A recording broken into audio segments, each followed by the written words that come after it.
नमस्कार, मी मिलिंद बल्लाळ.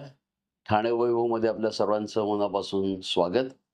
सर्वप्रथम नवीन वर्षाच्या आपल्या सर्वांना मनापासून अतिशय हार्दिक शुभेच्छा. हे वर्ष सर्वच दृष्टीने फार महत्त्वाचं असणार आहे. खास करून आपल्या सर्व ठाणेकरांना हे वर्ष जे आहे ते महत्त्वाचं आहे. त्याचं कारणही आपल्याला माहिती आहे, की वर्षाच्या सुरुवातीलाच म्हणजे येत्या 15 जानेवारीला अ, आपलं ठाणे महापालिकेची निवडणूक होत आहे आणि आपलं प्रतिनिधित्व पुढचे 5 वर्ष कोणी करायचं ह्याचा निर्णय आपण सर्व घेणार आहोत. त्याच्यामुळे नगरसेवक निवडण्याचं काम जे आहे, ते ह्या वर्षाचं सुरुवातीचं एक महत्त्वाचं काम असणार आहे. संकल्प सोडताना आपल्याला एका गोष्टीचा विचार करावा लागेल. म्हणजे आपण व्यक्तिगत जीवनामध्ये अनेक संकल्प सोडणार असू, तर ते सोडलेच पाहिजेत आणि ते वर्षभर फॉलो पण केले पाहिजेत. परंतु एक संकल्प जो ठाणे वैभवतर्फे मी आपल्याला सुचवू इच्छितो आणि तो म्हणजे, की ह्या निवडणुकीत, महापालिकेच्या निवडणुकीत माझा नगरसेवक निवडण्यासाठी मी मतदान केंद्रावर जाणार आणि मी माझं मत तिथे टाकणार. हा सर्वात महत्त्वाचा संकल्प आहे. कारण की होतं काय, की आपण अलीकडेच पाहिलं, की ग्रामीण भागामध्ये सुद्धा निवडणुका झाल्या. नगर परिषद आणि नगरपंचायती आणि तिथला जो मतदारांचा जो प्रतिसाद असतो, मतदानाच्या वेळेचा, त्या तुलनेत शहरी भागांमध्ये कमी असतो. म्हणजे शहरी मतदार थोडा उदासीन आहे का? अशा पद्धतीचा सुद्धा एक चर्चा या वर्तुळात सुरू असते. मला असं वाटतं, की आपण हा जो एक अ, चर्चेचा विषय आहे किंवा लोकांची जी शंका येते, की शहरी मतदार हा थोडासा उदासीन आहे. त्याला फार काही देणं-घेणं नाहीये, की कोण नगरसेवक निवडून येतो, तो काय काम करतो. मला असं वाटतं, की हा समज आपण दूर केला पाहिजे आणि त्यासाठी आपण हा संकल्प काटेकोरपणे पाळला पाहिजे, की येत्या 15 जानेवारीला मी मतदान केंद्रावर जाणार आणि मी चांगल्या उमेदवाराला मत देणार. हे फार महत्वाचं आहे. मी जेव्हा चांगला उमेदवार म्हणतो, त्यावेळेला त्याला बऱ्याच गोष्टी अ, चिकटलेल्या आहेत.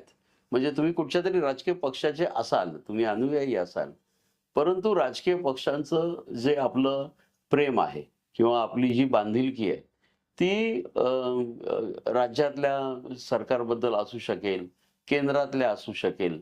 परंतु जेव्हा ती स्थानिक पातळीवरच्या महापालिकेच्या निवडणुकीशी येते, तेव्हा पक्ष थोडासा बाजूला ठेवला पाहिजे आणि उमेदवार नेमका कसा आहे, मग तो कोणत्या पक्षाचा आहे त्याला दुय्यम महत्त्व येतं. परंतु तो उमेदवार जर चांगला असेल, तर त्याला आपण मतदान केलं पाहिजे. आता चांगला उमेदवार कसा ठरवायचा किंवा निवडायचा, हे एक खूप मोठं काम आहे आणि ते सर्वांनी अतिशय प्रामाणिकपणे केलं पाहिजे. तर ह्या संकल्पाला काहीतरी अर्थ प्राप्त होईल. माझ्या मते चांगला उमेदवार तो असतो, की जो लोकांशी कनेक्टेड असतो. लोकांच्या समस्या तो जाणून घेऊ शकतो. लोकांबरोबर तो चर्चा करू शकतो. लोकांची मतं जाणून घेऊ शकतो. आपल्या विचारसरणीत लोकांच्या सूचनांचा कुठेतरी अंतर्भाव करू शकतो आणि त्या पद्धतीने तो काम करणारा जर नगरसेवक असेल आणि त्यांनी केलेलं जे चांगलं काम आहे ते अधिक प्रभावी ठरतं.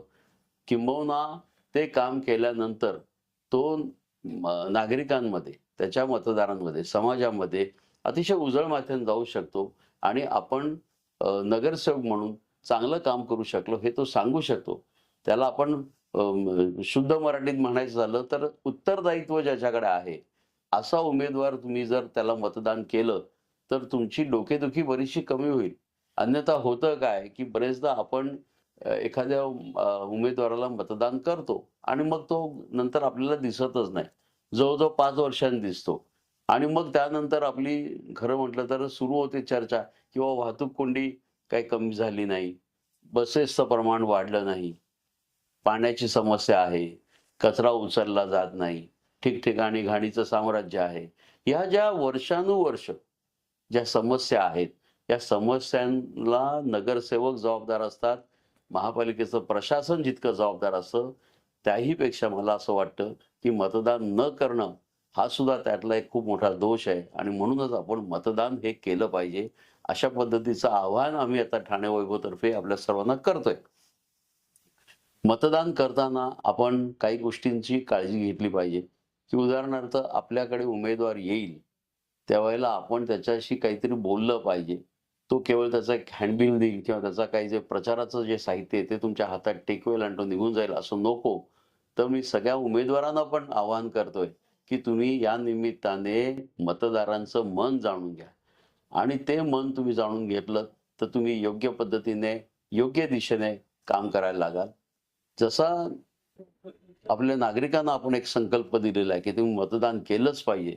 तसंच उमेदवारांना सुद्धा मी आवाहन करतो, की तुम्ही सुद्धा संकल्प सोडा, की तुम्ही निवडून आल्यानंतर सर्व मतदारांना किमान 3 महिन्यातनं एकदा भेटाल आणि जी तुम्ही गोष्ट त्यांना आश्वासनं दिलेली आहेत, ती पूर्ण करण्याचा प्रयत्न कराल आणि सर्वात महत्त्वाचं म्हणजे या संपूर्ण नागरिकांमध्ये केवळ मतदार हा आपला करदाता आहे या दृष्टीने किंवा तो मतदार आहे या दृष्टिकोनातनं न बघता त्याला आपल्याला कसं सामावून घेता येईल या दृष्टीने आपण विचार करा. तो खरा संकल्प तुम्हालाच पुढच्या लेव्हलला घेऊन जाऊ शकेल आणि महापालिकेसारखी जी एक निवडणूक आहे ती यशस्वी होईल. आपलं मत आम्हाला जाणून घ्यायला नक्की आवडेल. आमच्याशी तुम्ही संपर्क साधू शकता. तूर्तास आपण इथेच थांबूया. पुन्हा एकदा शुभेच्छा देतो. धन्यवाद.